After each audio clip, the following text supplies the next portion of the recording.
I get itchy staring at a pile of garden tools, a half-filled seed tray, and that empty spot in your backyard, wondering if adding a greenhouse is worth the cash and the effort. You've probably seen a dozen ads promising year-round harvests and professional results, but the last thing you need is to spend a few $100s on a structure that ends up more decorative than functional.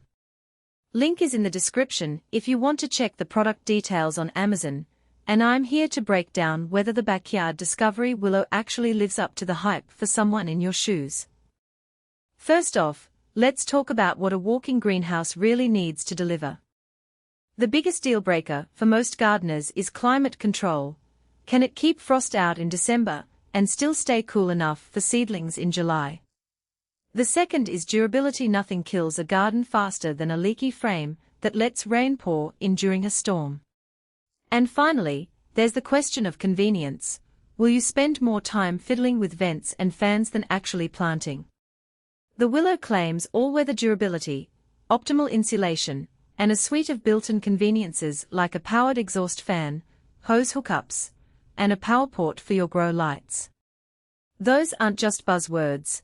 They're the practical pieces that decide if the greenhouse will actually help you grow tomatoes in February or just sit in the corner gathering dust.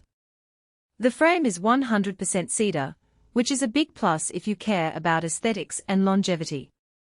Cedar naturally resists rot and insects, so you won't be swapping out splintered lumber every season like you might with a cheap pine kit.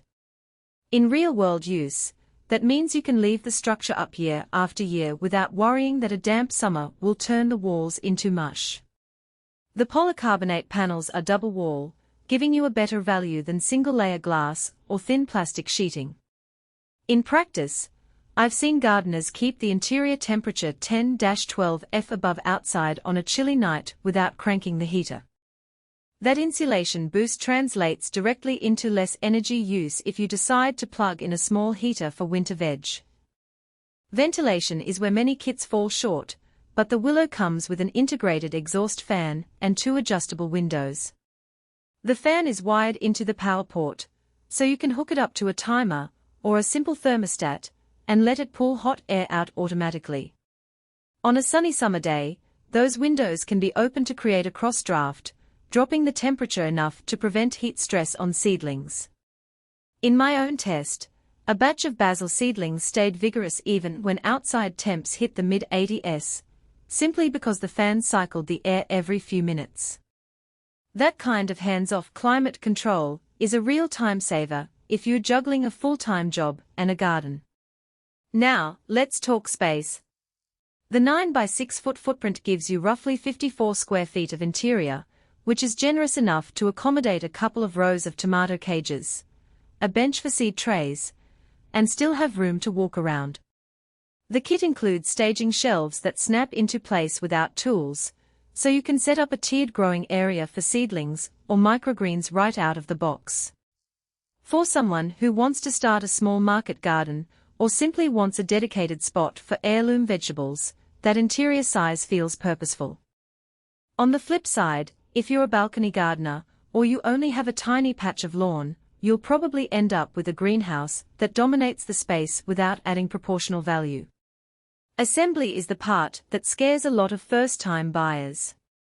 The Willow arrives in a fairly organized box, but you're looking at roughly 150 pieces, including the cedar beams, polycarbonate sheets, brackets, and the fan assembly. The instructions are detailed, but they assume you have at least a basic set of tools: a drill, a screwdriver, and a level. If you're comfortable with a weekend DIY project, you'll likely finish the build in 68 hours, especially with a friend to hold the panels while you bolt the frame. For a total beginner, though, the learning curve can feel steep, and you might need to call a handyman just to get the base square and level. That extra cost can push the overall price up beyond the initial purchase price. Another practical consideration is the power setup. The PowerPort is a nice touch because it consolidates the fan, lighting, and any heating element into a single, weather-sealed outlet.